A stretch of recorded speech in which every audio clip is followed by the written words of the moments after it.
لو عن جمالها وطراوتها ونعومتها وقوامها الجميل الجذاب، اقول لكم ايه ولا ايه؟ ببيضتين بس وكوبايتين من الدقيق هتعملي احلى كيكه.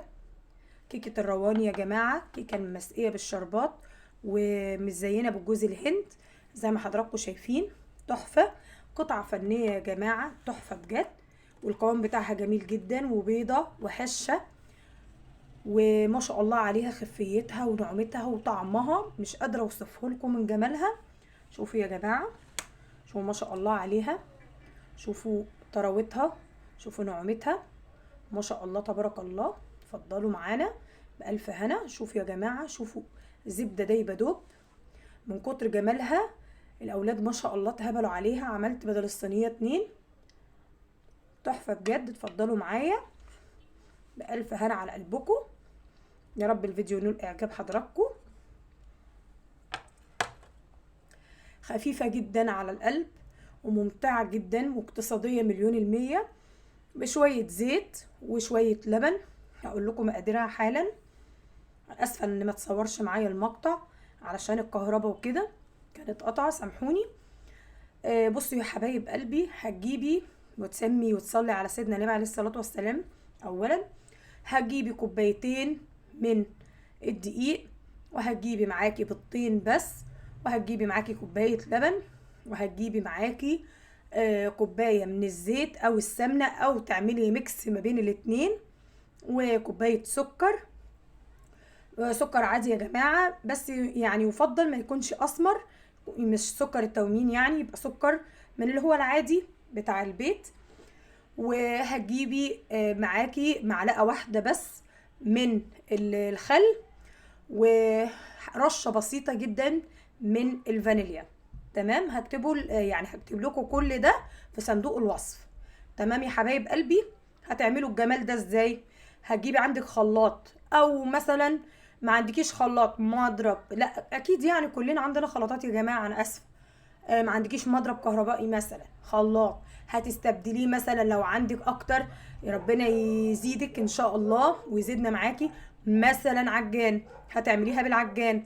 حابه ان انت تعمليها بايدك، مش هتقول اي حاجه دي. والله يا جماعه انا عاملاها بايديا، ما شاء الله عليها، مش محتاجه اي حاجه. انت بتاخدي كل المكونات اللي هي السايله تضربيها عندك في الخلاط، اوكي، لحد ما تبيض معاكي. بعد كده بتروحي واخداها وتحطي الطحين والبيكنج باودر معاكي، وشكرا على كده. ومره في مره بتنزلي الدقيق، يعني شويه بشويه لحد ما تلاقي القوام معاكي الظبط ومية مية.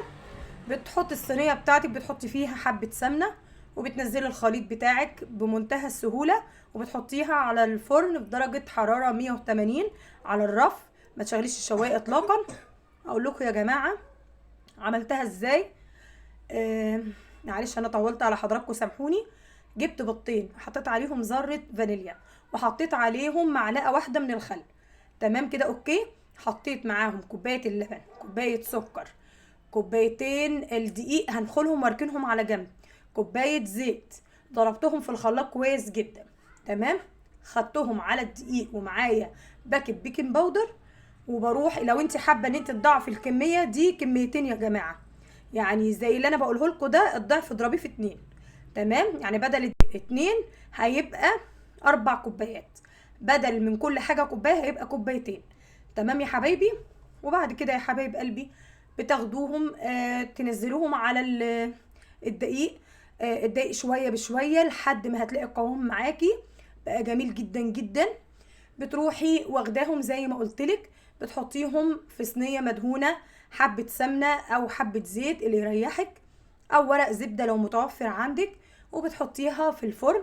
بتطلع معاكي بمنتهى الجمال. بتكوني مجهزه لها الشربات اللي هو السيرب بس، اللي هو الخفيف بتاع البسبوسه، ويبقى بارد. بتعملي ايه؟ بتحطي كوبايه ميه قصادها كوبايه سكر، وبتحطي عصره ليمونه وذره من الفانيليا، ويا سلام لو معلقه سمنه بلدي. بعد ما بيغلي معاكي بتحطيه معلقه السمنه البلدي. تمام، بتركني على جنب خالص الشربات في التلاجة لحد ما يبرد. احنا دلوقتي في الشتاء فبيبرد لحد ما الكيكه ما تطيب وكده، او ما تستوي تطلعيها من الفرن. ما بتخافيش يعني، مش بتعجن ولا اي حاجه، زي ما انتم شايفين اهي، هشه وما شاء الله عليها، ما عجنتش ولا في اي تكتلات.